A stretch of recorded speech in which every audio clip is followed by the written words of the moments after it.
Hello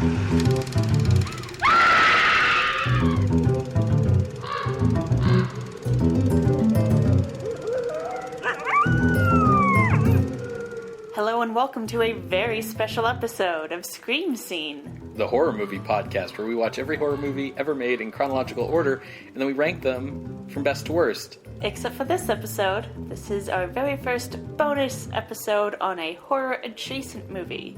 And this episode is the pilot for this new continuing side series of horror-adjacent films. So, normally we watch every horror movie ever made in chronological order, but for this horror-adjacent series, I imagine we'll be bouncing around here and there with whatever seems to pop up as like the next one to watch. For this first entry, it felt like the natural starting point should be with one of sort of the most iconic and like frequently mentioned horror adjacent kind of movies, a movie that is definitely not horror because it is definitely a comedy, yet is definitely still part of various movie series that we have covered on the show and sort of forms like a key part of the story of those franchises. Yeah, I've heard it described as like the swan song of classic Universal. That's right, because today we are watching Abbott and Costello Meet Frankenstein from 1948. There's other Abbott and Costello monster movies. Movies, yes. Yeah, but this is like the very first one. That's right. And it does include some of the more, I'll say, super classic Universal monsters. Like, there's no mummy in this one, but there is Dracula, Frankenstein monster, and the Wolfman. Yeah, the big three. The ones who had been a part of the Monster Rally crossover movies before this. Yeah. And this is really like the final Monster Rally movie, in addition to being an Abbott and Costello movie. We've covered all of the other, Universal monster movies from these characters in the past. So I know that there's like a long list of episodes that people can go back to. Do you want to like briefly walk us through the long story and tangling histories of these characters, Sarah? I shall endeavor to do so. It all begins in 1931 with Dracula, episode 24, starring Bela Lugosi. And that is a huge hit. Now, Dracula gets got at the end, so keep that in mind. Put a stake in it. Right. Instead of pin. Yeah. Later that same year came Frankenstein, episode 26. Another huge hit and skyrocketing Boris Karloff into stardom. 4 years later comes Bride of Frankenstein. We covered that in episode 48. In those 4 years, Universal did other movies, so it's not like horror was taking a break. And then Bride of Frankenstein comes in and really rejuvenates, I was going to make a Frankenstein joke, brings to life a whole new campy version of horror. So again, Karloff returns as the creature. This time he can talk. And we still have Colin Clive as the titular Henry Frankenstein. Now, the climax of Bride sees the creature, like, blowing up the castle with him, Henry Frankenstein, and then Dr. Pretorius all in there. Yeah. No, Henry escapes. Henry escapes with Elizabeth, but the creature... Because they have to go have kids, right? Yeah, the creature, the bride, and the gay mad scientist are all exploded. So by the late 30s, mid to late 30s, horror was having a hard time because it was still getting used to the code. That was one thing that made Bride so amazing. To try to follow up the success of Bride, Universal produced a sequel to Dracula in 1936, Dracula's Daughter, which we cover in episode 62. This no longer has Lugosi, obviously, because Dracula is dead, if you recall. It stars Dracula's daughter, Gloria Holden. It's a little bit of like a gender swap speedrun of Dracula, so Gloria Holden does die by the end. The other thing that dies is horror after Dracula's Daughter. We don't get another horror movie for 3 years. Until Universal decides, let's try this, like, sequel thing again, back to Frankenstein. And in 1939, they release Son of Frankenstein, which we cover in episode 66. Now, in Son of Frankenstein, Karloff is still playing the monster. Basil Rathbone plays the son of Frankenstein. Lionel Atwill has a part in here as the inspector, and Lugosi plays Igor, a hanged man who has survived and manipulates the creature into murdering people who sentenced Igor to die. In Son of Frankenstein, Karloff wasn't super happy because the monster is basically mindless. He's just a big walking brute. So Karloff doesn't return again for the monster after Son of Frankenstein. Next we get a little bit of a combo breaker. Or at the very least, the introduction of the next creature in this big three, the Wolfman from 1941, which we covered in episode 88. Yeah, I think the big impetus there was Karloff, walking off from the Frankenstein franchise, Lugosi's career also making him not someone Universal wanted to hire anymore. So it's like, okay, we need a new monster who's not Frankenstein or Dracula. Lon Chaney enters as Lawrence Talbot, the Wolfman, in 1941. Now, this is the werewolf movie that we get most of, like, the popular culture idea of what a werewolf is from. But the main thing to remember is that poor Larry will only turn on a full autumn moon. Mm-hmm. Larry gets killed at the end of Wolfman, as is the Universal way. The Wolfman was super successful, but Universal still decided, let's go back to the Frankenstein well with Ghost of Frankenstein from 1942, which we cover in episode 90. This time, again, we have Lugosi as Igor and Chaney as the creature, still mindless.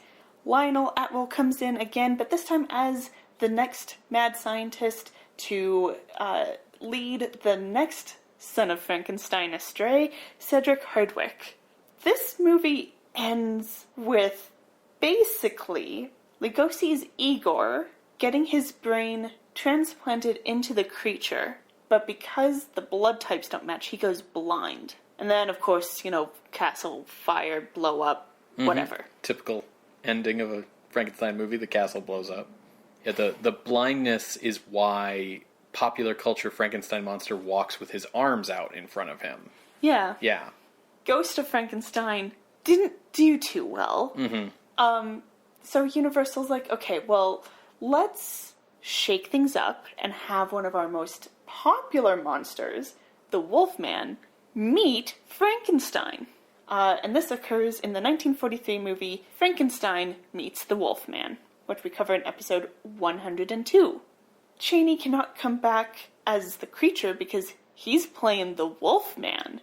So they have Lugosi playing the creature because it's Igor's brain in the creature anyways, except they cut out all of his lines, so he's just wandering around mute, basically. Yeah, they decided that Lugosi's voice coming out of the creature was, like, unintentionally hilarious. So they cut all of his scenes. So if you don't know the continuity of the series, you wouldn't know just from watching Frankenstein Meets the Wolfman that it's Igor's brain in the creature's body. But it's clear if you do know the continuity that that's the intention. Yeah. But who can keep up with this continuity? I can barely keep up. Yeah, and it's our job to keep up. Larry Talbot comes back to life because he's risen from the dead by a full moon. Yeah. Turns out he can't die. Some moonlight hits his dead body in the crypt that had been broken into, and he rises from the grave. As Ben says, he cannot die. So he goes on the search for Dr. Frankenstein to be like, oh, I've heard of this really famous guy. Maybe he can help me. Dr. Frankenstein and his two sons are dead. Yes. But Larry does find the creature. So the creature is... He tries to get the creature to show him where the Frankenstein notes are. Maybe we can help me through that way. We do meet Baroness Frankenstein, Frankenstein's granddaughter, played by Ilona Massey. She brings the notes to her love interest, who is also a doctor, played by Patrick Knowles, who slowly goes mad with the idea of, like, but Frankenstein monster must create better and have him go on rampage. It's just a compulsion once you start playing around with it. Yeah. Now, the ending of Frankenstein Meets the Wolfman, that's important to note here, is by the end, in the last 5 minutes, of course, the creature gets his full strength back, his eyesight is restored, and Larry is still the Wolfman and has transformed into the Wolfman, and they are fighting in the lab as it's on fire, and townsfolk decide to blow up the nearby dam so that the castle gets flooded and destroyed. Mm-hmm. So that's where we leave that. Never one to put all of their eggs in the same basket. Universal, that same year, 1943, releases Son of Dracula, which we cover in episode 109. Because we did the daughter, so here's the son. And the son is played by Lon Chaney. Just getting all the jobs. Yeah, only actor to have played Dracula, the Wolfman, the Frankenstein monster, and the Mummy. But does he remember playing all of them? Ooh. Yee. Son of Dracula, kind of a unique spin on the Dracula mythos. It's not so much like a speed run like Dracula's daughter was. And in an interesting way, it's almost like a mortal woman manipulating Alucard into turning her into a vampire. Mm-hmm. Long story short, the son of Dracula dies. Yes. Gets dusted by the sun. Son of Dracula does all right, but Universal really wants those dollar bills. So they go, well, Frankenstein Meets the Wolfman did fairly well. So what if we just had, like, all of the monsters? Yeah, in their house. Clearly, if we make one movie with 3 monsters, it'll be the cost of making one movie, but the box office of 3, right? That's how math works. I think that's how math works. Yeah. So they release House of Frankenstein in 1944, which we cover in episode 125. And in this film, Karloff returns to Universal, to this horror franchise, but not as the creature. This time he is the mad scientist. This time we have Glenn Strange as the creature. We also have J. Carrol Naish as a hunchback assistant, and a short cameo from George Zucco, who is also an actor who audiences would recognize from Universal horror movies in this time period. So it's kind of like a ton of like Easter eggs and cameos all through here.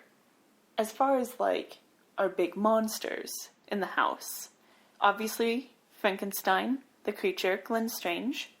Wolfman comes back, Lon Chaney. This time he is hoping to get cured.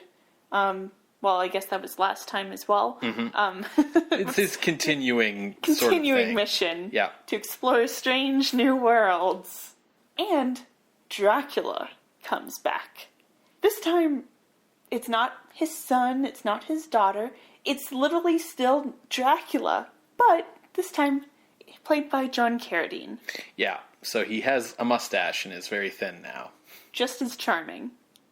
Now, this is the very first Monster Rally movie. Universal doesn't really know how to do this. No one really knows how to do this. So, for John Carradine's Dracula, we really just get like a short speed run of the standard Dracula tropes. Going after the girl, getting got at the end. He gets got by the sun in a very funny manner. So he doesn't really even get to the house. Yeah, it's like the film's very fragmentary that way. Yeah, episodic. Mm-hmm. In any case, Karloff, Naish characters get to the house. And in the basement, in an underground cavern, they discover the frozen solid bodies of the creature and the Wolfman locked in combat.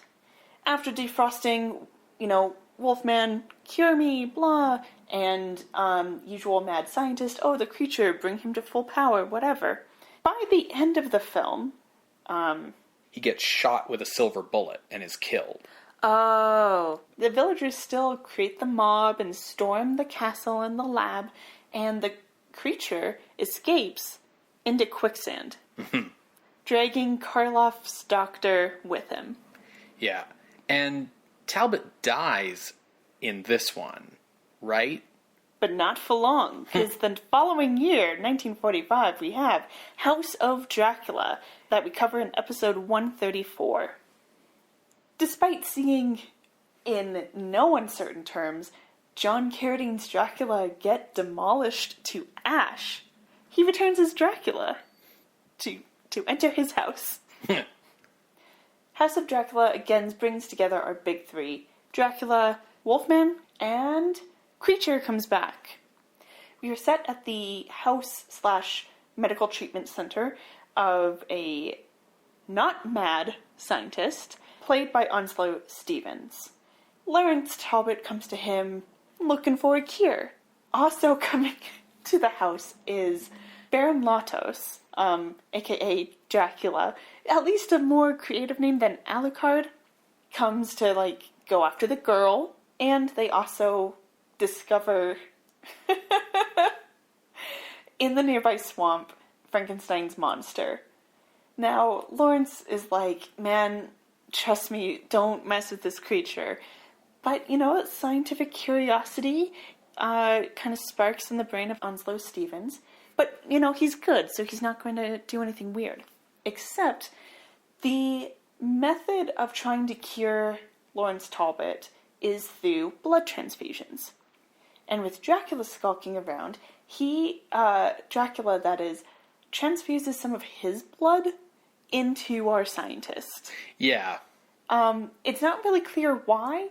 I kind of explain it as, he wants to create another vampire, but he can't, turn a guy because, it's already established that turning someone into a vampire is a sexual thing.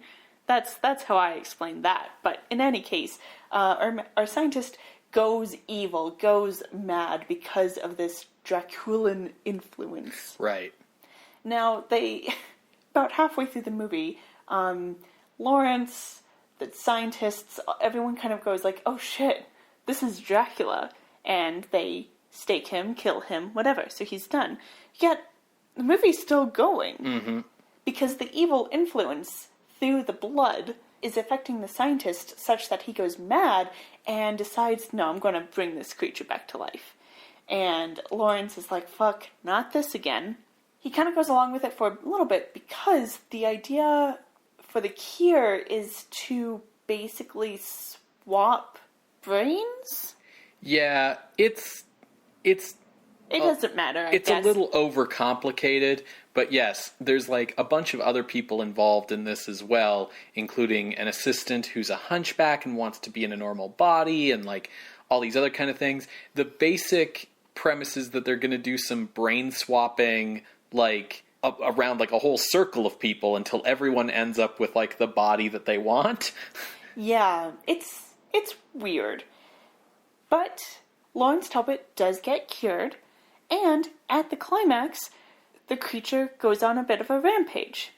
The way that this film ends is the laboratory is burning down, and Lawrence, as just Lawrence, plain simple Lawrence, is fighting off the monster, and then the lab kind of crumbles into the fire.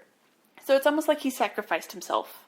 Yeah, with being cured, he should be able to die permanently now, because being a weird revenant was tied to being a werewolf. Yeah, supposedly. Mm-hmm. I mean, we're making up rules as we go along, Yeah.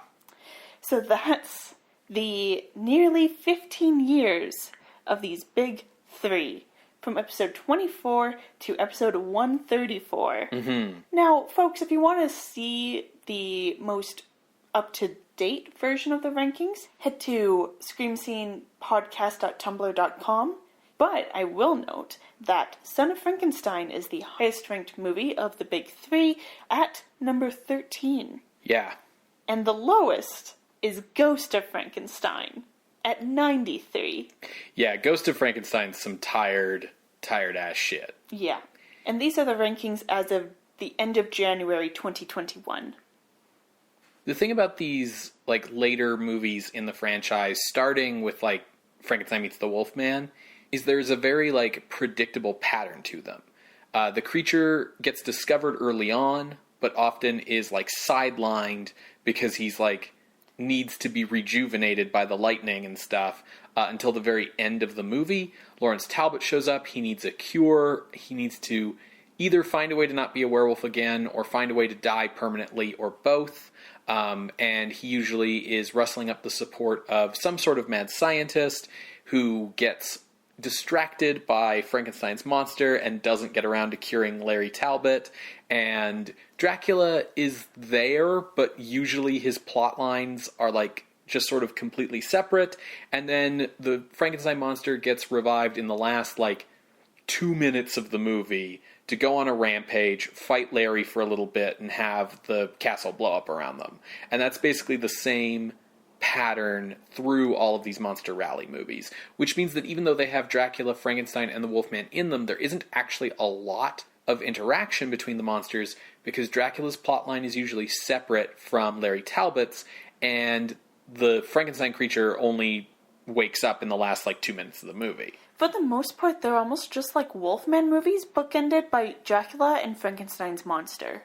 The thing that is surprising through the entire like meta franchise is that sometimes the continuity is really good and there's like some things that they really pay attention to, and there's other things that like they just do not care about and gets like really left by the wayside.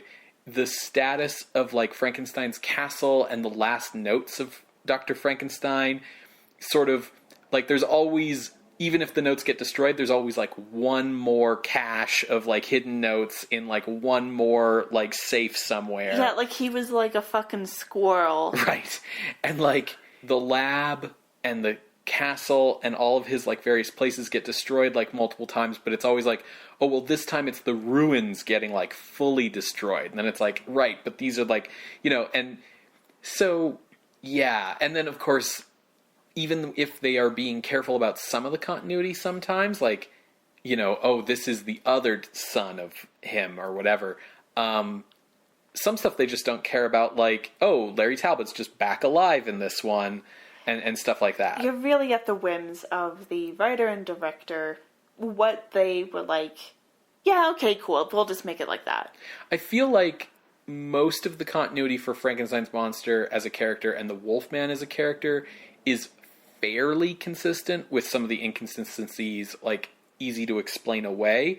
The character who really suffers is Dracula, because he dies at the end of every movie. Yes, he and with no real explanation for how he comes back. Like you can headcanon it that like, oh well, he just propagated a lot of like little vampires here, and the name and title get passed on to whoever's next in line or something. Except that, like, okay, he gets staked at the end of the first Dracula movie, which is why the second movie is Dracula's daughter, and then the third movie is Son of Dracula. Fine. And, like, in Son of Dracula, Alucard calls himself Count Dracula because, as you just said, like, the title would pass on, right?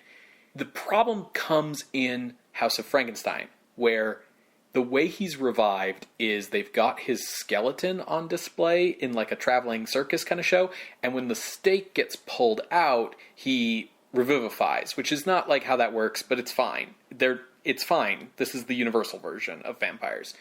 Except that it's not fine, because in Dracula's Daughter, the first thing that happens in that movie is that Dracula's daughter like burns his corpse in an attempt to cure her own vampirism. Yeah. Regardless, even if we let that slide, and it's like, okay, you take the stake out, he comes back to life, we definitely see him get definitely, like, dusted by the light of the sun in that movie.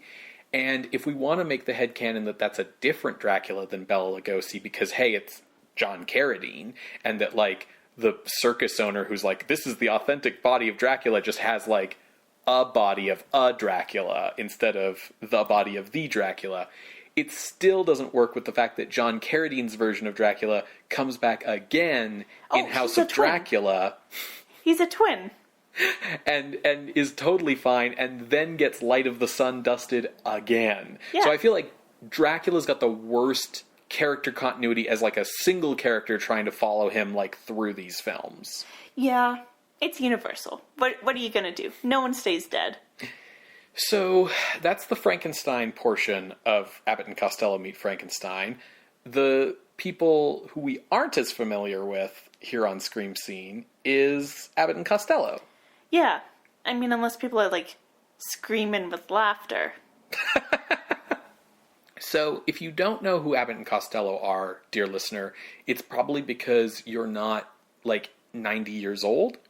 But Abbott and Costello were a extremely popular comedy duo in the mid-20th century.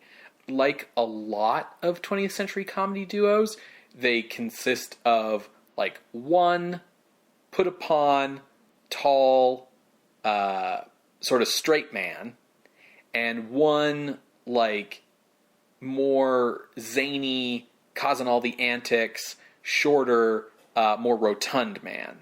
Like, literally, if you think about the comedy duos of the 20th century, Abbott and Costello, Mutt and Jeff, C-3PO and R2-D2. Honestly, my brain immediately went to Pinky and the Brain. Right. It's a very similar, like, arrangements. Pinky and the Brain switches around who's the straight man and who's the comic, but the standard setup is the tall guy is the straight man, the shorter, more rotund guy is the comic. Abbott and Costello are certainly the most successful, I think, and most iconic version of this standard duo. They're most known for their Who's on First routine. Now, Abbott, you going to be the manager of the baseball team? Yes. You know the guys' names? Well, I should. Well, you tell me the guys' names on the baseball team. I say, who's on first, what's on second, I don't know who's on third. You ain't saying nothing to me yet. Go ahead and tell me. Which I feel like is still generally pretty well regarded. A lot of their humor depends upon witty banter and repartee between the two of them and the setup for their characters. Even though they play different characters in all of their movies, they are all Abbott and Costello.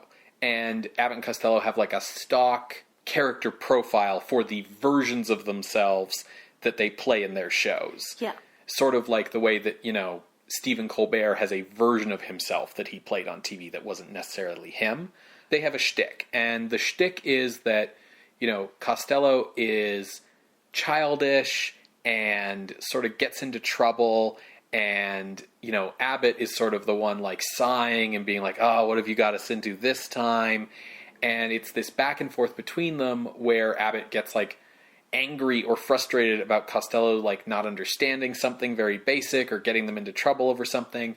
And I think because the heart of their comedy comes from the interaction between the two of them and the situations they're in, their comedy, especially the like things like Who's on First that you can kind of pull out and have be separate, has stood the test of time pretty well for something from the mid-20th century. Yeah, it's like the interaction between them rather than like them mocking like someone else or putting down someone else.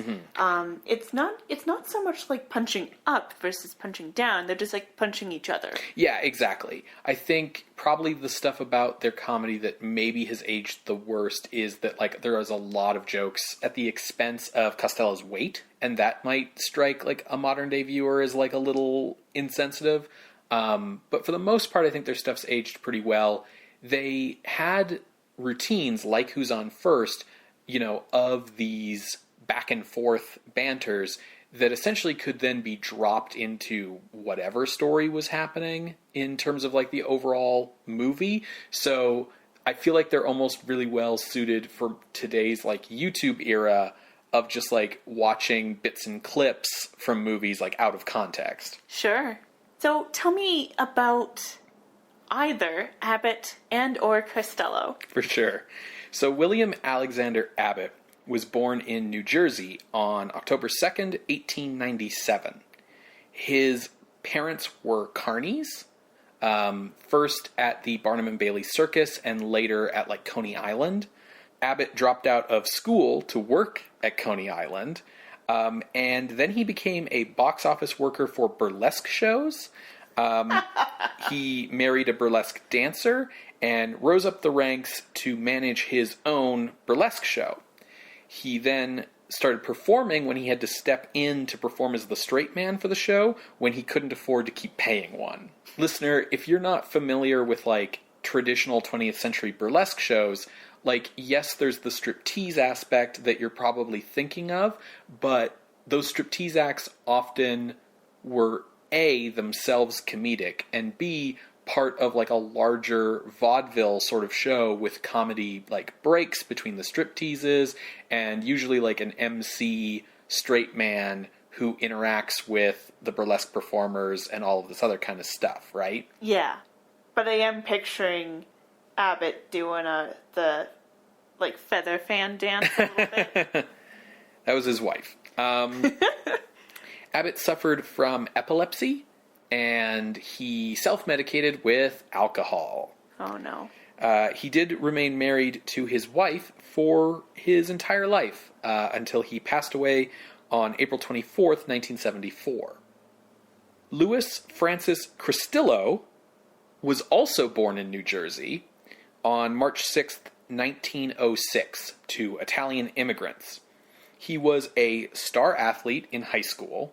He was like a basketball champ. He was a boxer. He was like capable of a lot of like crazy athletic prowess, which, you know, is kind of not what you'd expect given that like the gag in the comedy duo about him is that he's fat. One of their movies has like basketball stuff in it, and Costello does all these like trick basketball shots, and they're all really him doing it because he was actually very skilled at basketball, despite being the short, fat one of the group. So he wanted to be a star, so he hitchhiked out to Hollywood in 1927, and he didn't get acting jobs, but he did get stunt jobs. So he was a stuntman in Hollywood movies in the late 20s. That makes sense. And that's a really dangerous time to be doing stunt work. Yep. Like, of all the times. His older brother, Anthony, became a professional musician under the name Pat Costello. So Lou changed his name to match, which is how he becomes Lou Costello.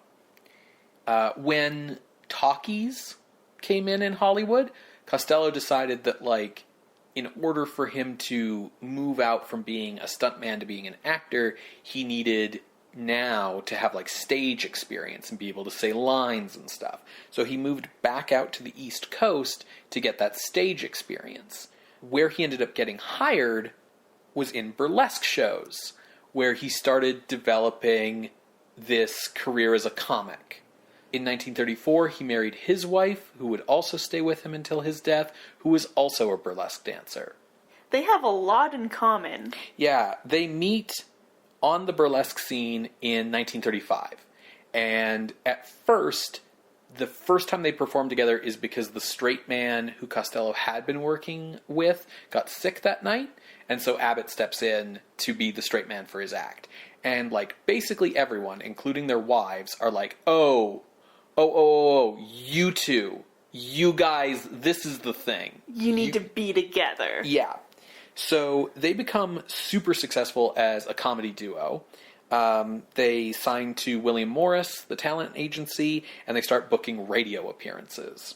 Their similar voices made it really hard for radio listeners to distinguish who was who, which led to Costello affecting that high-pitched, childish voice that he has, the hey, Abbott, you know, kind of like thing that he does, and the way that he talks where it's kind of like, well, I didn't mean to get in any trouble, Abbott, you know. That whole persona comes about so that people on the radio can hear which is which. Okay. They first performed the Who's on First routine on the radio in 1938.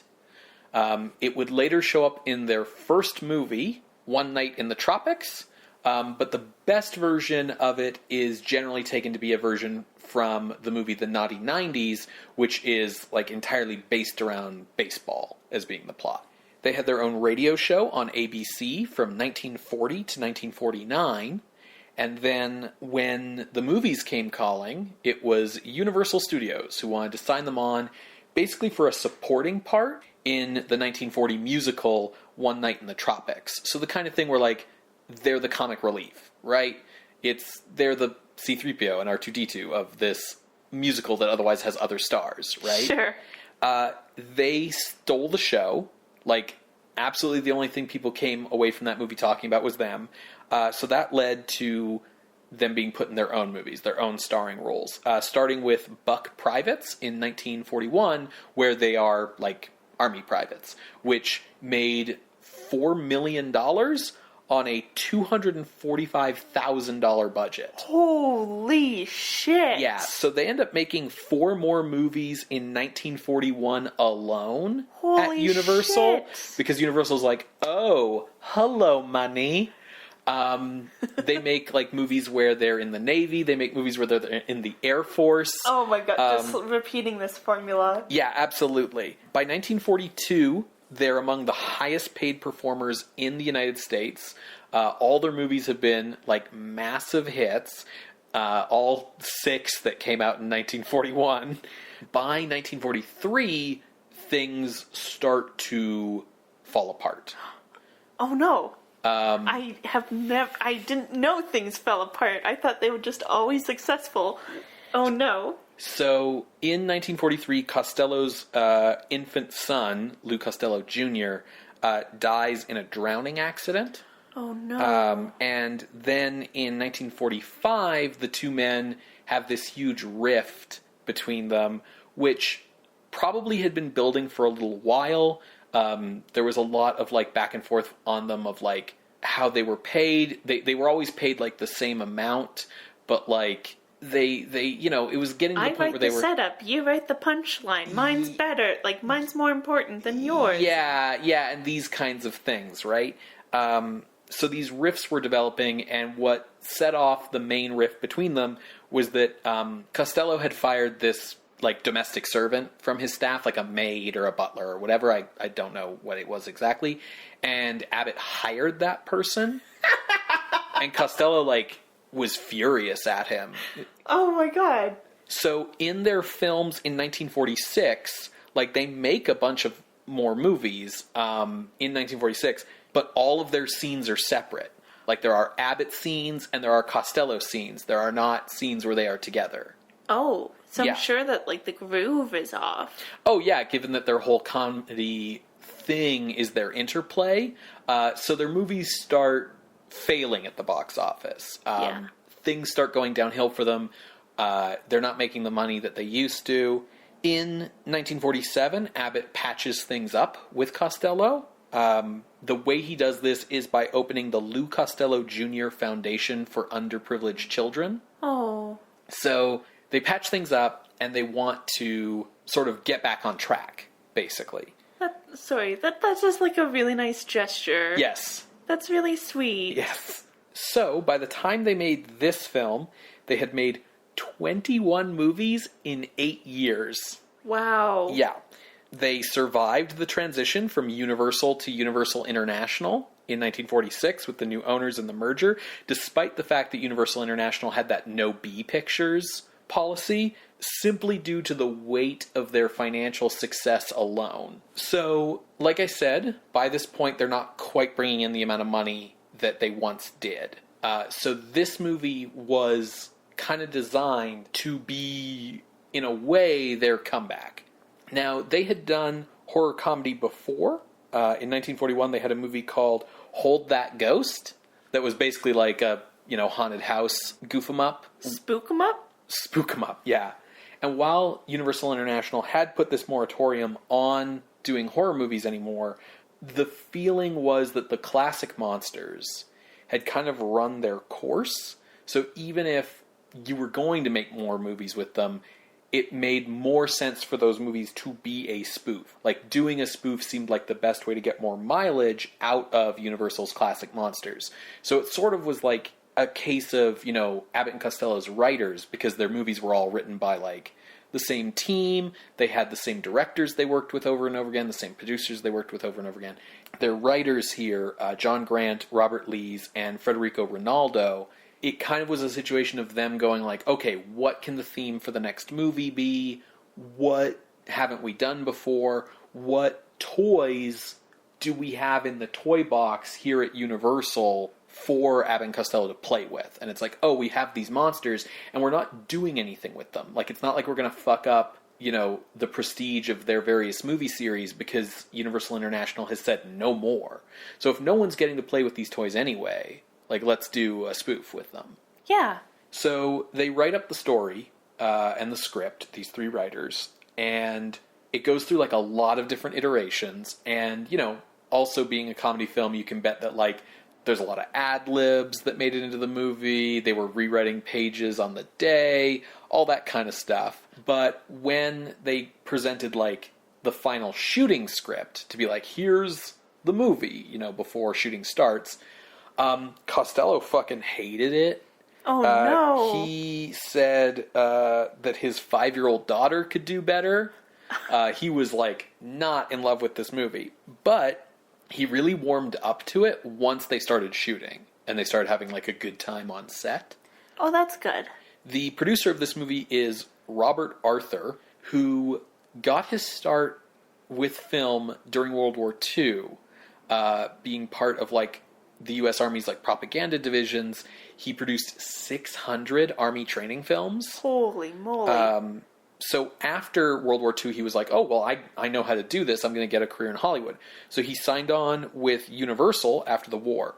And the first movie he produces after the war is Buck Privates Come Home in 1947, the sequel to Abbott and Costello's original hit, Buck Privates, about their Army characters coming home now that the war's over. Yeah. That is a hit. So he ends up becoming Abbott and Costello's regular producer from that point on. And then even after Abbott and Costello end, he stays with Universal and signs a lifetime contract with them and just, like, stays as a Universal producer as the studio is bought and sold and changes hands and becomes different things over the years. He stays there his whole career until he dies in 1986. A lifetime contract. Correct. Is that legal? If he signs it. And was he, like, working, or was he just on the payroll? He was regularly working, I think, until the mid-70s. Okay. Yeah. The film's director is Charles Barton, who started in show business as an actor at age 13, and then he kind of just, like, worked his way up. Like, he became, like, an assistant director, and then he became a director, and worked his way up the studio chain.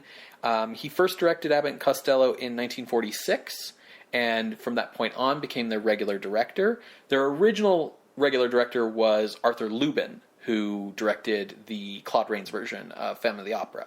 Yeah. So he's already worked with, everyone who's working with them in this movie at this point are people they've already been working with and will continue to work with, right? This is the regular Abbott and Costello team who are making this movie. A very well-oiled machine. Correct. The film's cast has a good girl and a bad girl in the cast lineup. The good girl is Jane Randolph. The bad girl is Lenore Aubert. Lenore Aubert was a model and actress who had been born in the Austro-Hungarian Empire in 1913 and changed her name from Eleanor Leichner to Lenore Aubert in 1940 when she started acting. We have seen her before. She was the love interest in The Catman of Paris.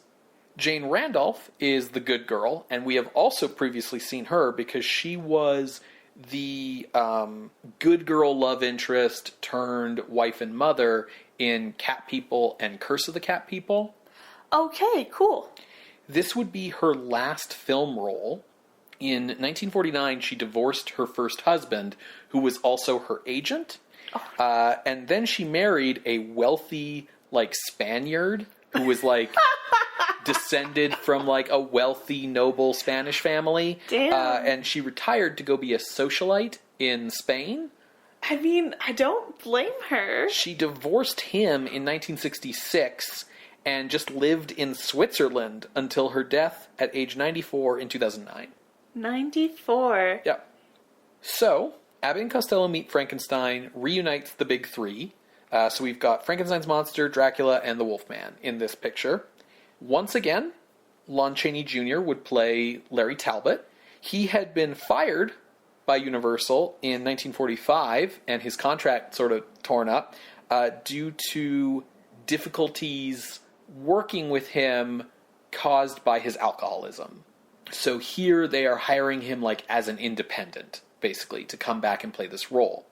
Chaney was really hoping that if he did a good job on this picture, it would lead to him being offered a new contract, particularly since, like, this was now new owners. This was now Universal International. But despite the success of this movie, that didn't happen. There was not a forgetfulness about Chaney's issues at Universal. Chaney was very dejected by that, and that led to his suicide attempt later that year, where he attempted to kill himself through an overdose of sleeping pills. Oh, dear. That saw him ending up like hospitalized, and yeah, just not a good time for Lon Chaney Jr. Speaking of people who aren't having a good time, Bela Lugosi had not been in a major studio film since his work for RKO in 1945, and he had not worked at all since doing Scared to Death, which was his only movie in all of 1947. So his career was pretty on the rocks as well. Universal International initially had no intention of casting him to be in this movie. Oddly enough, they weren't looking at John Carradine either, which to me would seem like the natural person to go to at this time. They were looking at an actor named Ian Keith to play Dracula, but what happened was Lugosi's manager went to Universal and like met with the Universal execs in person and basically shamed them into hiring Lugosi, saying like, you owe it to him to give him this role. Like, if he hadn't been Dracula for you guys in 1931, none of these other movies would have ever happened. Lugosi is Dracula. Everyone knows that. Like, you owe it to him to cast him. So this would actually be the first time that Lugosi would officially be reprising the role of Dracula on film since the original movie. Mm-hmm. He, of course... He's done, like, the knockoff versions, I guess, in, like, B-movies. Yeah, and, like, Return of the Vampire is sort of a no-name brand Dracula sequel. Yeah. It's also worth saying that, like, he had started playing Dracula on stage before he did the movie, and the stage play version of Dracula was something that he returned to over and over again throughout his career. You know, whenever he needed, like, some easy money, basically. Yeah. Like, he might not be able to do it on Broadway anymore, but, like, he could throw together, like, a tour of the stage play of Dracula through, like, a bunch of, you know, middle American cities, and it would still do well because Bela Lugosi's in it, right? Abbott and Costello movie sets were very chaotic places. The actors were constantly trying to like crack each other up and make people break during their takes. There was a lot of practical jokes that were being played on people back and forth. They actually had a guy on staff named Bobby Barber, whose job was court jester. Basically, his entire job was to make Abbott and Costello laugh and keep them laughing between takes and keep everybody's energy up while shooting was going on, so that like there was an energy of comedy and laughter throughout the entire day, even for Abbott and Costello, so that they didn't get like, you know, worn down.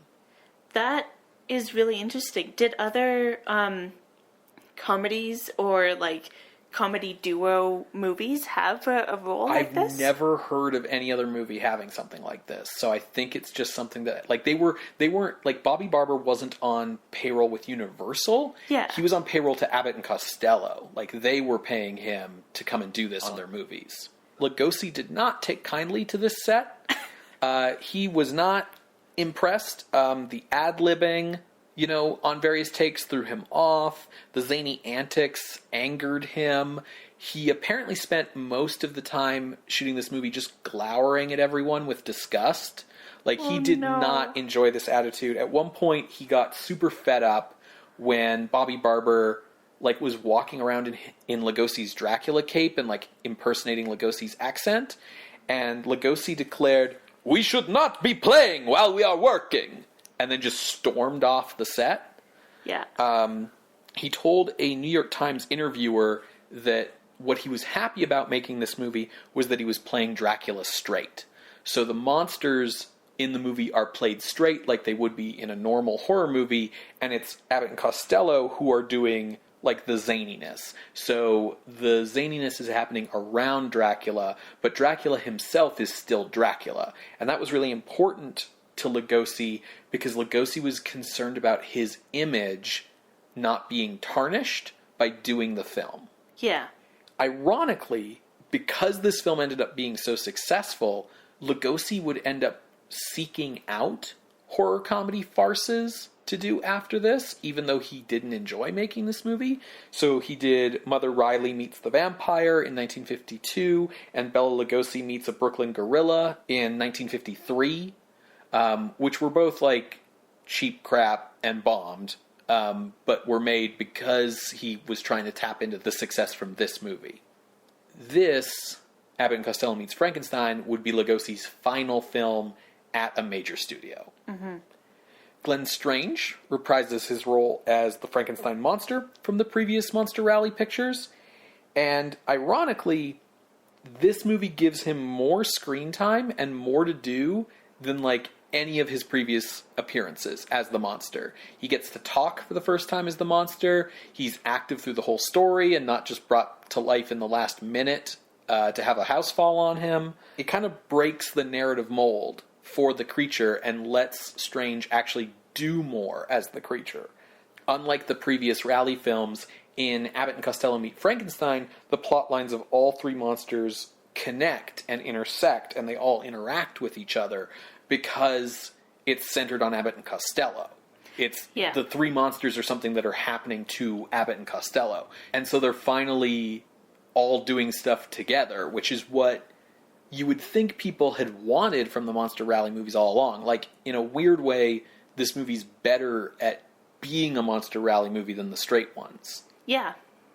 Strange constantly broke on set from laughing at Abbott and Costello's antics, ruining many takes. It would require a ton of takes to get Glenn Strange through a scene, and there are still shots in the movie where, if you look closely, he's, like, trying his best not to smile.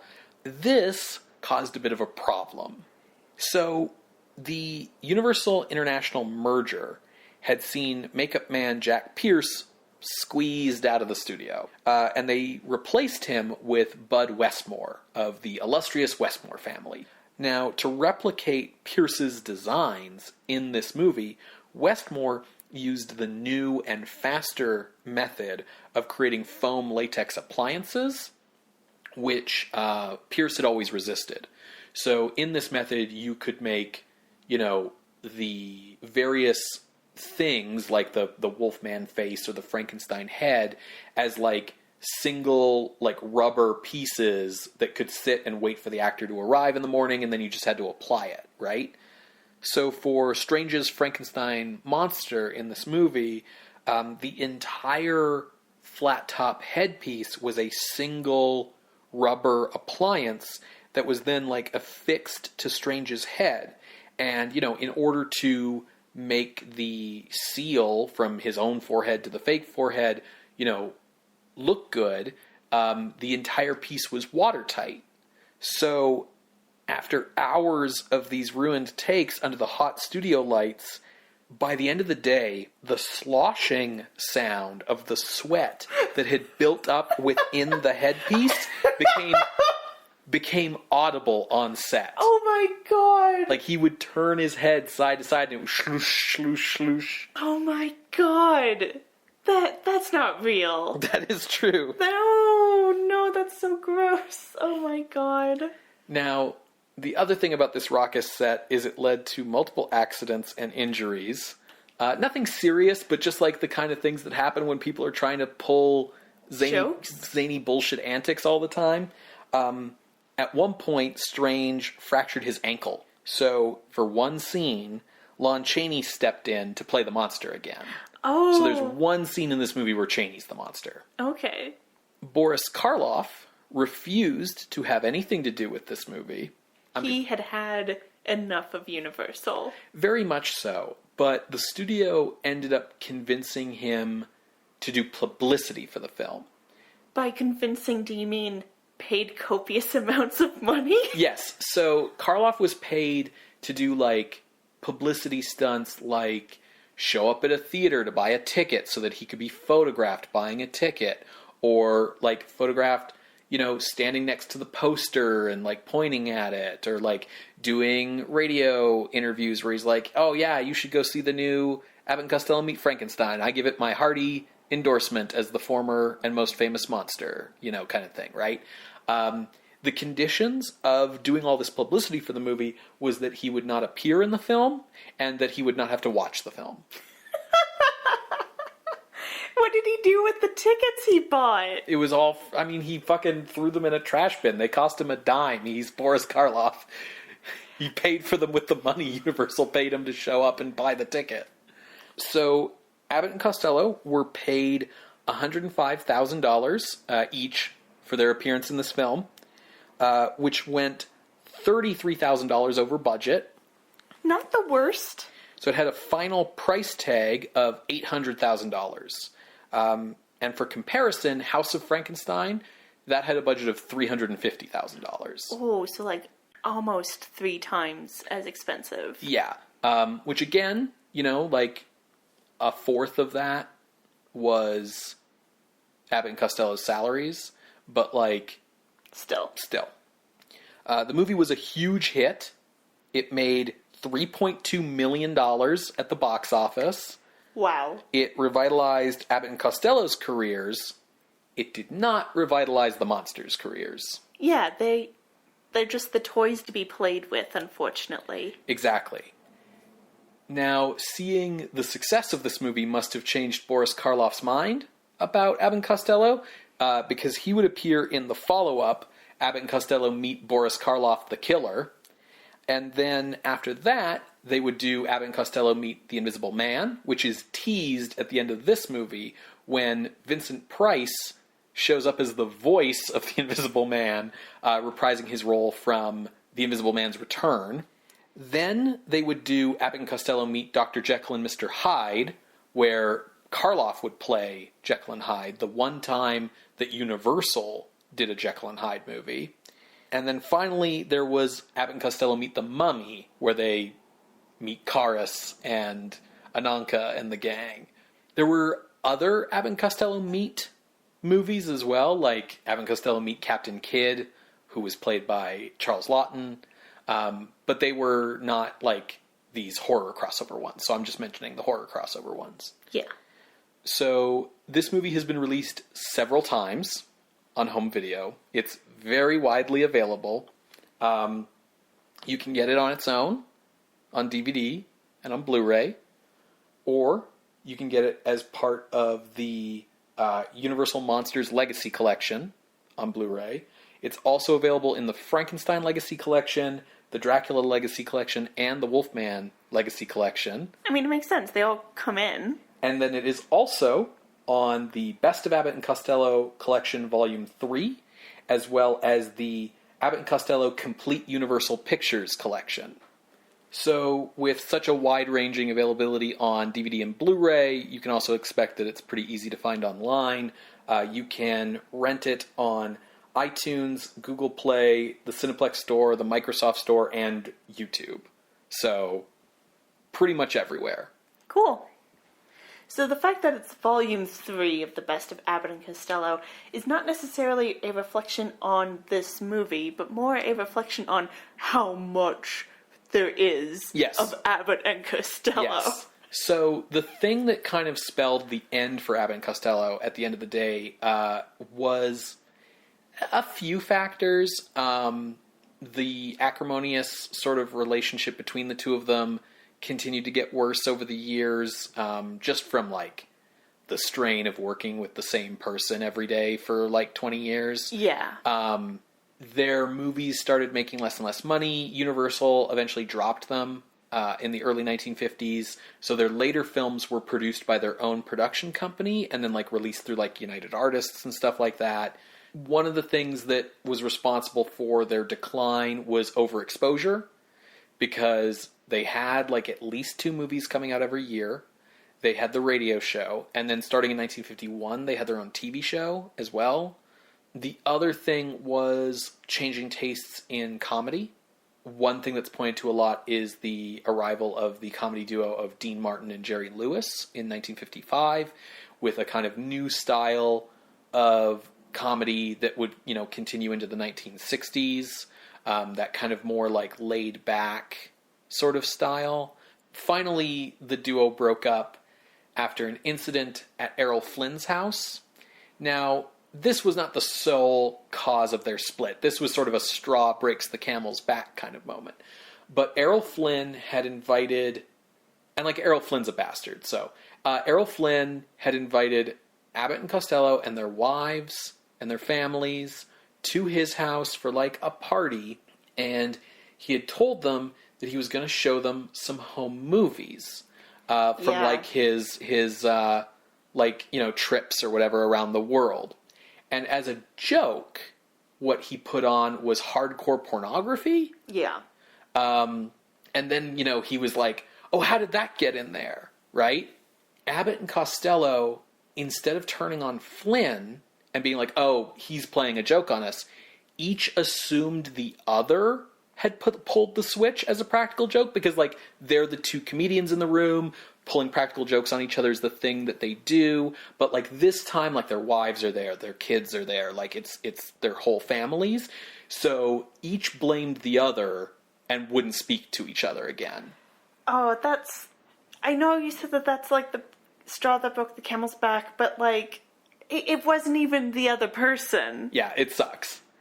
Costello passed away of a heart attack in 1959. Abbott tried to find like other comedy partners in the 60s, but always was like, no, this isn't any good. And he passed away in 1974. Okay.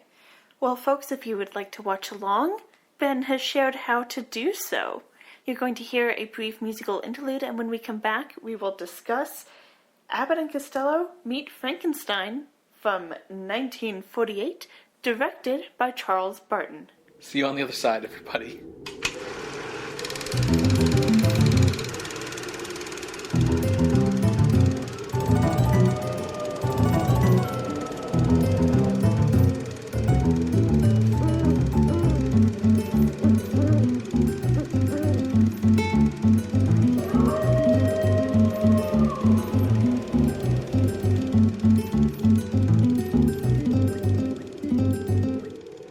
Welcome back, everyone, to this special episode of Scream Scene.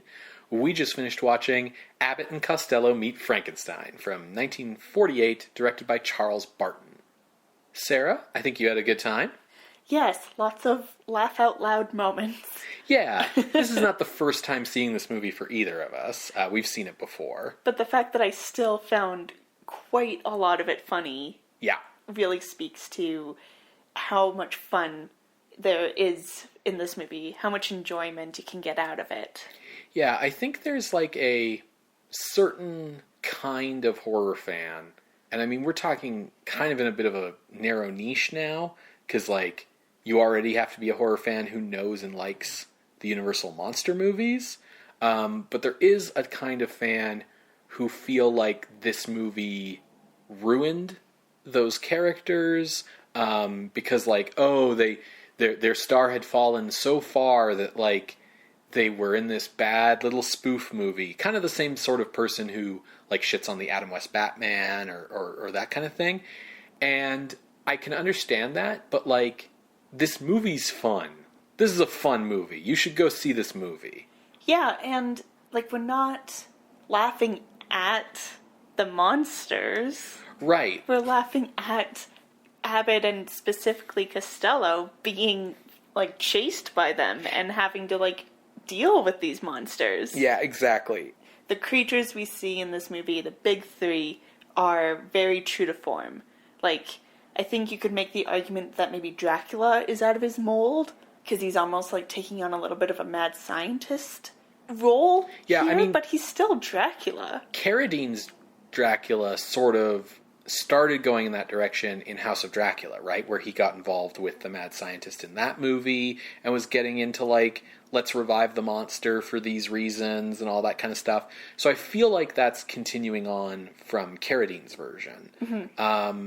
All three of the monsters, I think one of the smartest things this movie does is making the decision to play the monsters straight.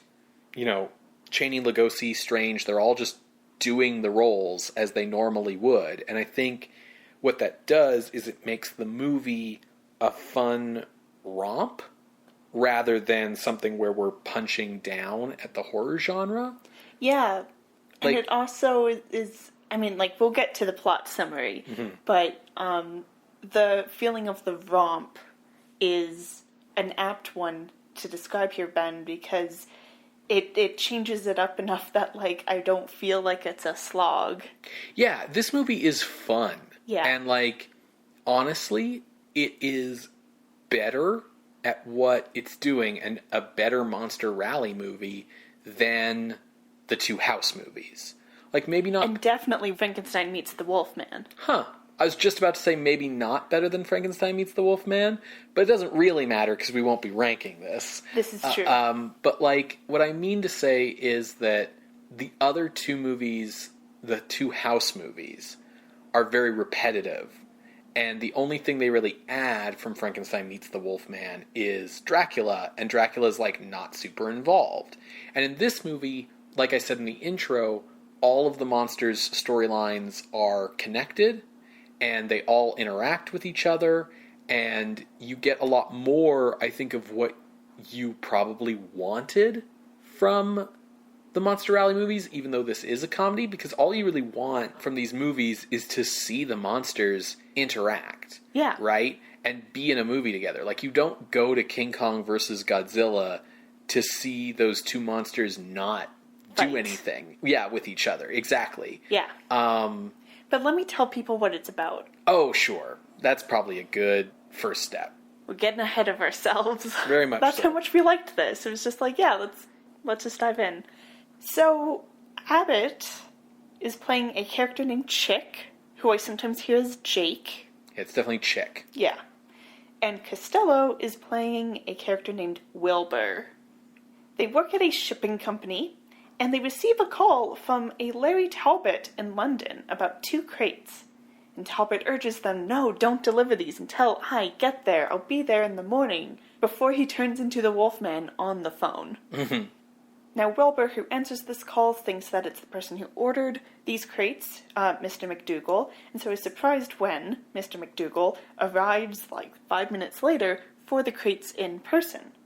Mr. McDougal says, no, I want these crates taken to my House of Horrors, which is basically like a wax museum kind of place.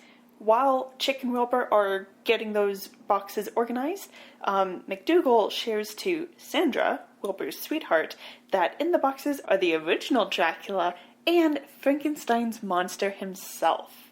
So Chick and Wilbur deliver these crates, but Dracula arises and wakes up the creature, grabs his coffin, and gets out.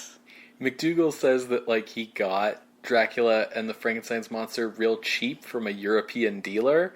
So I think probably what happened was Dracula sold himself to this guy to get the transport over to America. Because the contents of the crates are now missing, McDougal gets his insurance company involved, and this insurance company gets their investigator, Joan Raymond, on the case to figure out what's going on. And she goes, I will attempt to basically seduce Wilbur in order to get them to tell me where they stole the exhibits. Meanwhile, we see Sandra welcoming Dracula by name to her giant castle laboratory. On an island. On an island. Off the coast of Florida. I mean, there's islands off the coast of Florida. That's like the least weird part of this, Ben. But do they have gothic castles on them with big, Strickfaden laboratories in them? They could. I've never been to Florida. It's clear that Dracula and Sandra have had some kind of correspondence, because they have this plan, and Dracula's like, see, I need to revive the creature with a new brain. And I want a brain that isn't smart or devious or manipulative. I want, like, a simpleton's brain. And Sandra's like, I got just the guy for you. Her plan is to get Wilbur's brain into the creature, so that the creature is easier for Dracula to control. What exactly Dracula wants to control the creature to do is not clear or important. Rampage. Right, but okay, it's fine.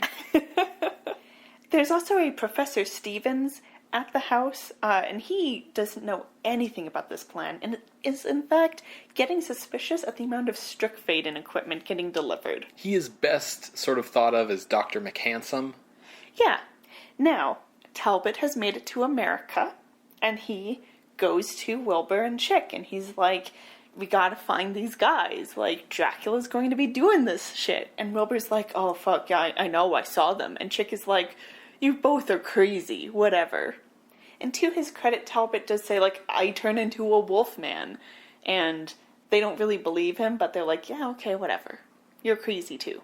But before helping Talbot stop the end of the world of Dracula and the creature going on a rampage, Wilbur double books himself with a date to a masquerade ball with Sandra and Joan. So Joan, Wilbur, and Chick, who's along for the ride, go to the castle to pick up Sandra. Yeah, they row over there in a rowboat, like you do to pick up your girlfriend from her giant Gothic castle.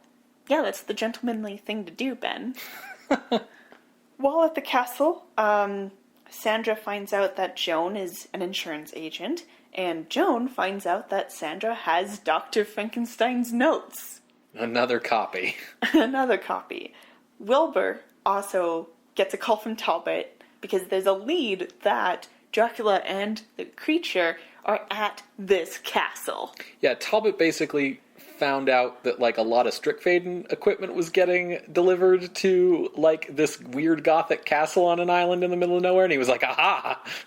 Like, I feel like this movie is saying that Talbot wasn't necessarily bit by a wolf, but maybe a bloodhound, because the way he sniffs up clues is very impressive. I just feel like he must have, like, by now, like, has some, like, inside informants at, like, shipping companies and, like, travel agencies and so on, so that, like, hey, if this kind of equipment or these kind of boxes ever are getting delivered, call me.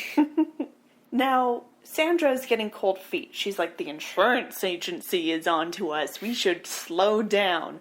And Dracula is like, no, I need to get Wilbur's brain in the creature now.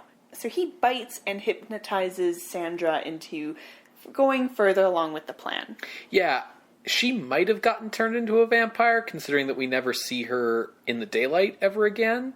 Or she might have just gotten Renfielded. I feel like she got Renfielded. Yeah, but, either way. So they all go to this masquerade party. And also Larry Talbot is there, because he's been looking for our boys. Yes. And Professor Stevens came too, because Dracula was like, get out of the house and have some fun, Stevens. Yeah, get away and stop asking questions. Exactly. And basically at this party, the whole plan is for Sandra to get Wilbur back to the castle to do the experiment, Dracula to take care of Joan so she's no longer a threat with her insurance agency powers. Also, Larry Talbot turns into the Wolfman and bites McDougal on the throat. So he has a big storm coming.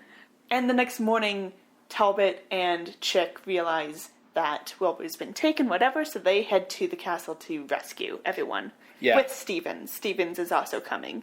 Yeah, there's a bit of a problem because Chick's masquerade ball costume was the Wolfman? Yeah, like, so him and Talbot's, like, really offended? Yes, Talbot's, like, very offended by this mask that Chick has, and so Chick doesn't wear it.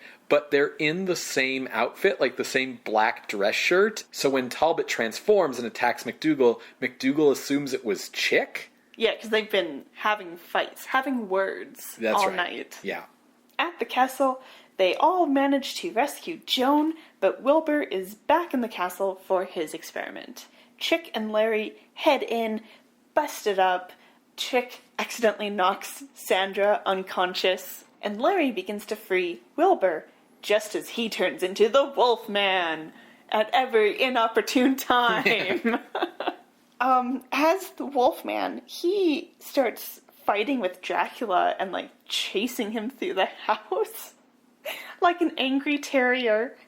Meanwhile, because of being hooked up to electricity, the creature kind of gets juiced up again, and he ends up, like, grabbing Sandra, she's screaming, and tosses her out the window, which we know is, like, several stories high. Yeah, that's the last we see of her. Yeah. And then the creature begins to chase Wilbur and Chick through the house. As they are being chased, we see Wolfman and Dracula fighting through the other hallway direction. A lot is going on. Finally, Dracula is like, fuck all of this, and heads to a balcony to transform into a bat to GTFO. Just as he's a bat, the Wolfman pounces and grabs the bat and is like, biting into him. But he jumped off a balcony and falls off into the shoreline. Yeah. Down into the sea below. So, the implication is that they have died. That they have died. And this is especially underlined because after that, Joan seems to come out of whatever hypnotized state she had been in. Wilbur and Chick make it out of the castle and are chased by Frankenstein's monster to a pier. They get in a boat and are trying to row away, while Stevens and Joan light the pier on fire. And with nowhere to go but the fire, the creature kind of tries to get through the fire and seems to burn up and die inside. So, phew! Oh, we made it! It's the end of the movie. Wilbur and Chick are like, oh man, like, next time believe me when I tell you that I've seen what I see when I saw it. And then they hear a mysterious laugh. And they're like, who the fuck is that? And Vincent Price goes, it's the Invisible Man. The end. So, very fun. Lots of fun. Lots of characters. Yes. But because we remain focused on Wilbur and Sandra, basically, as, like, the two drivers of the plot and, like, the two pieces of making the plot come together, it doesn't really feel like I'm sitting here tapping my foot going, when are some people going to get killed? Why do we have so many people here? Yeah, I mean, I would say that if the movie has a weak point, honestly, it's Joan and Professor Stevens. I was going, yes, definitely a weak point, but I love that, like, once they're together, we don't really care what happens to them. Like, we stay with our boys, it doesn't really matter what happens to that breeding couple. It's so weird and vestigial because that's absolutely what they are, right? Like, they're the breeding couple. Like, Stevens is the handsome, square-jawed guy and Joan is the good girl blonde. But they do feel vestigial. It's like they're here because someone thought there had to be, like, a traditional romantic couple in this movie. But, like, Joan gets a little bit more to do because she gets to, like, seduce Wilbur, but, like, then she gets hypnotized, and she's basically hypnotized the rest of the movie. Stevens never really gets anything to do. Until the end.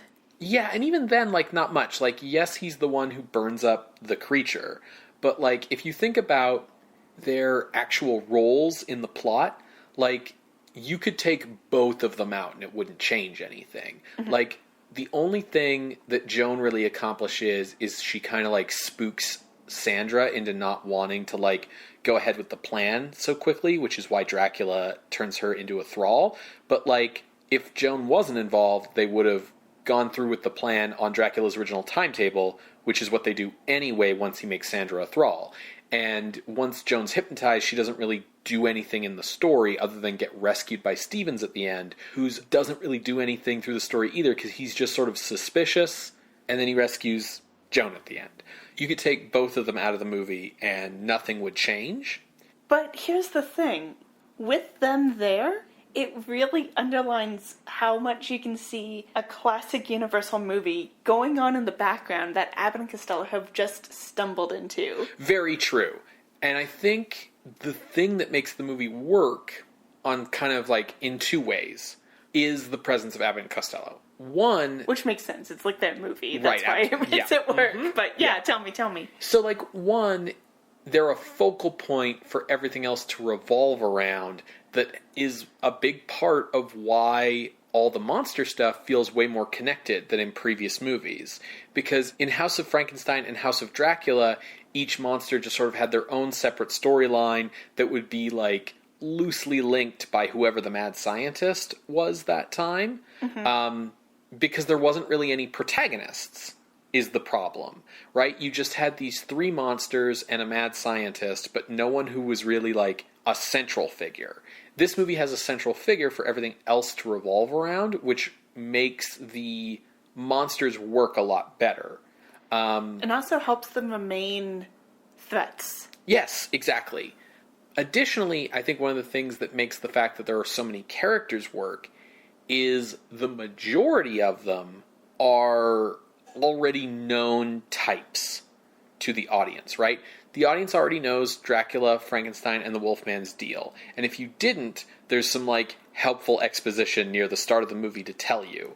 But, like, generally speaking, if you're going to Abbott and Costello Meet Frankenstein, you know what the deal is with the monsters. You also know what the deal is with Abbott and Costello, who play the same basic characters in every movie that they do. Yeah. So you don't need to really be paying a lot of attention in terms of, like, the character arcs or, like, who this person is or what their motivation is, right? Because, like, Larry just doesn't want to be the Wolfman until he's the Wolfman, and then he just wants to wreck shit. The Frankenstein monster just wants to wreck shit. Dracula wants to suck people's blood. You know, Wilbur wants to run away, and Chick wants to not have to keep dealing with all of this bullshit. Yeah. And that's basically it. You know, Stevens is handsome. Joan is pretty. Sandra's the bad girl. Right, exactly. We're dealing with types, so it makes it really easy to juggle all of the characters. Because we don't have to spend a ton of time, like, justifying what their deal is. Yeah.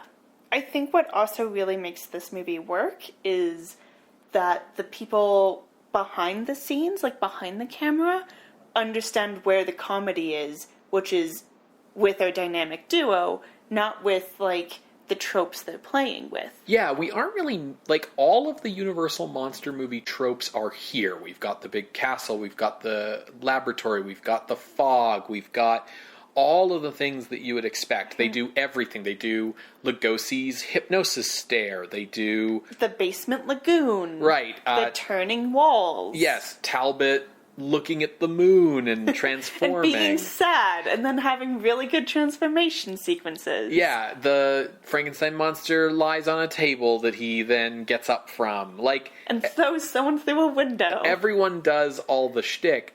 The shtick isn't what the movie's making fun of. This isn't one of those movies where the joke is someone pointing at the trope and being like, see? It's the trope.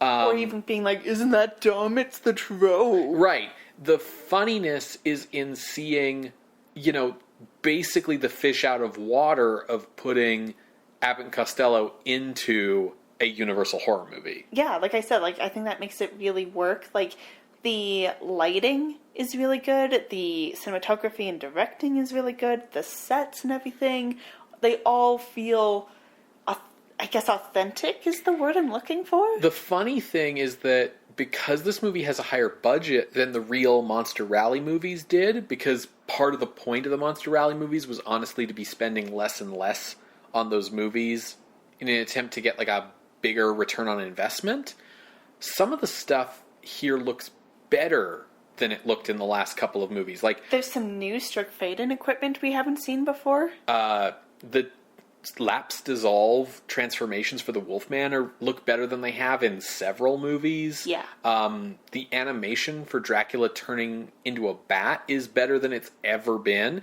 Even the remote control flappy wing bat prop looks better than it has ever looked. Yeah, it's like, oh, this is what the people making Devil Bat wanted it to look like. Yeah, it's sort of weirdly ironic because, like, they're doing a lot of the monster stuff better than the straight horror movies had been doing for a while, simply because this movie had a bit more money put behind it. And I also wonder, like, the people making this movie are the Abbott and Costello team, which, you know, is why the comedy works so well. And it's nice to see that they put the effort into making the monsters work well as well. Yeah, it wasn't just like, just throw Frankenstein in there. I don't care. Right, exactly. I wonder, would it have been as effective if, like, the team that normally made the monster movies made this movie, right? Like, if this was Roland V. Lee and all of those guys doing this, would it have worked, or would the comedy have been kind of flat? I think it wouldn't have worked. I don't know about the comedy being flat, but I think those guys have done this so many times, and they're a little tired. Yeah.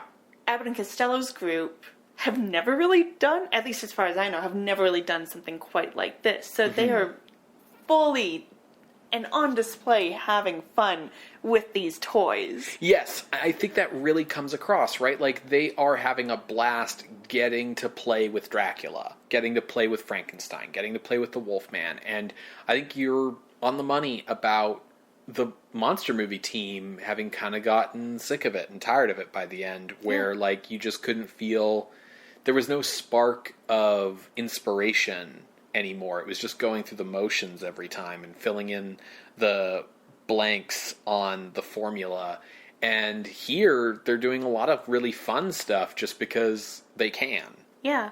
Now, I will say the only thing I'm disappointed with is there's no follow-up about McDougal becoming a wolfman, because he got bit by a wolfman. Oh, yeah. He should be turning into a wolfman, even in, like, a post-credit sequence. He shows up at the end to go after Wilbur and Chick. I think it's his boat that arrives that they end up escaping on. Yeah. And basically what happens is they run into the monster, and then they're like, "Ah!" And then they jump off the pier into the water, and we never see them again. Like, they don't swim to safety, or they just drowned. They drowned and died. I don't think they drowned. Like, they were in pretty shallow water. Very much so, but we never see them swim to safety or get up onto the shoreline or anything. But with that kind of logic, you could argue that Stevens and Joan died off screen, because we don't see what happens to them. But we do see them run off together into the woods. Yeah. So we know what happened to them.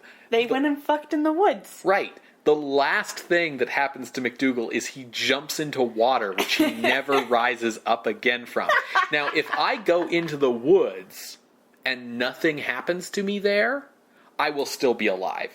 If I go underwater and nothing happens to me, I will drown and die. Okay. Movie logic. Exactly. Abbott is so mean. I just have to say it. Abbott's so mean. Yes. That's the shtick. Yeah, but, like, he doesn't have to be such an ass. Like, there's a difference between being a straight man and being, like, really mean.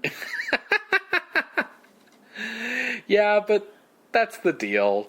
Yeah, I know. I'm just saying. Yeah, he is... It's a lot. He is very mean, for sure.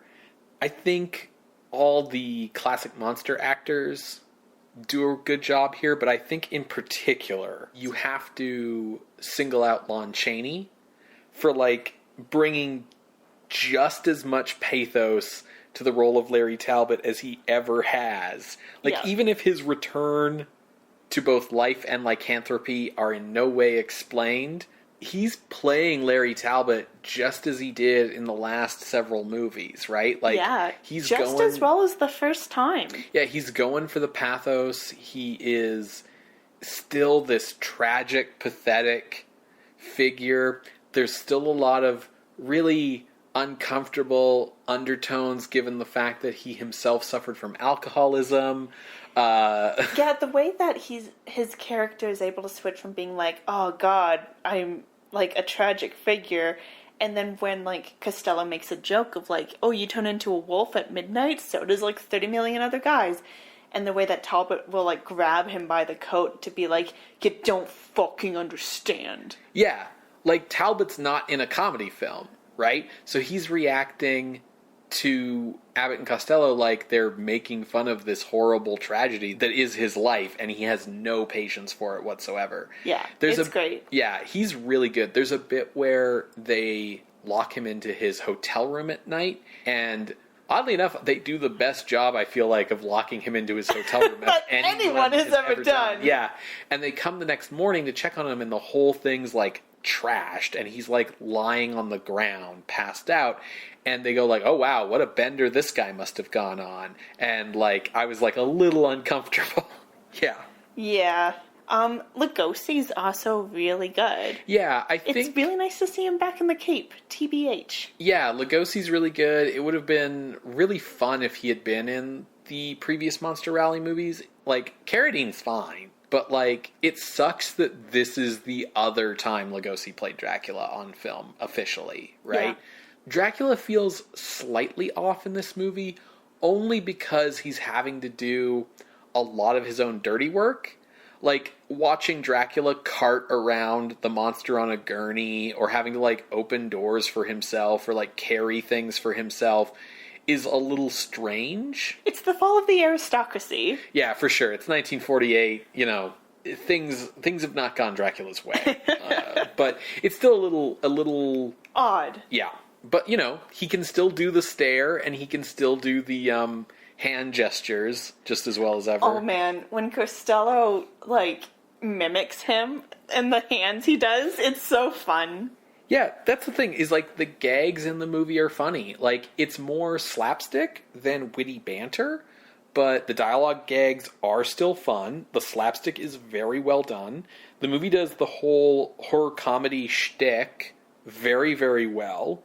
And I think, you know, even when it's just the running through the house and, like, opening a door and then you run down the hall and you open up the other door and it somehow is all elevated by the fact that it's the real monsters in the movie, right? That it's a horror comedy doing a lot of the same horror comedy stuff that we've seen in several horror comedies, but it's actually Dracula. It's actually Frankenstein. Yeah. And it's all the real actors. You know? Like, that's why I love how McDougal is like, I got the original Dracula body. Yeah. Like, none of these, like, knockoff Draculas. Yeah, because, like, if they did this movie and it had been, you know, Ian Keith as Dracula, or they'd recast Larry Talbot because nobody wants to work with Chaney, or, you know, whatever, or they didn't get Glenn Strange, like, it would be like, well, what's the point then? Like, you're Universal. You're the guys who have these monsters, have it be the real thing. And they did. It's the real thing, and it feels like it's equally an Abbott and Costello movie as much as it is a Universal Monsters movie. And I think that's a big part of what makes it work. Yeah. So I would agree with the idea of this being a swan song for these characters. As we've said, like, it's very authentic, it's very truthful to these characters. And it's a lot of fun. So I would recommend people see it. Yeah, absolutely. I think it's an essential part of Universal Monster movie watching. Yeah, exactly.